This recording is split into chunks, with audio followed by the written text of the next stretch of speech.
bo fushat, pa lejen e saj, emri Vjosa Osmanit është përdorur në 28 dhjetor në mënyrë maksimale, është maksimalizuar dhe krejt mbetet në vlerësimin e zonjës presidente që nesër gjatë ditës me zbardh krejt e rolin e saj. DTK-ja është e hapur këtë raport, unë besoj shumë e hapur, por për emrin përveçëm ne nuk kemi diskutuar.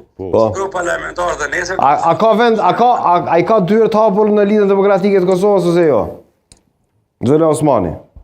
Të rikthehet. Ro linja. Jo, s'ka ron linja. S'ma merr mendje se zoti Azil nuk i bjen linja asnjëherë. Jo, në asnjë mënyrë nuk besoj që duhet me e vlerësu përderisa as presidenti e Republikës mbi palë me i dhënë ngjyra partijake asaj. Jo, po them, a i ka të hapura dyert se tani?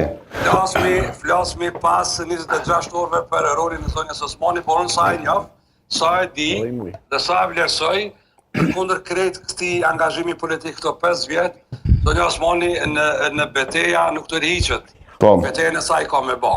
Dhe me kënd e bën asgjëri e saj, nuk është absolutisht pa partitë politike. Nëse do ta përmbyll këtë me zotin Kadri Kryeziu për ta pasur një këshill nga një veteran i politikës edhe një ndërtues i institucioneve, një hartues i kushtetutës në Kosovë në këtë përmbyllje, zoti Kryeziu.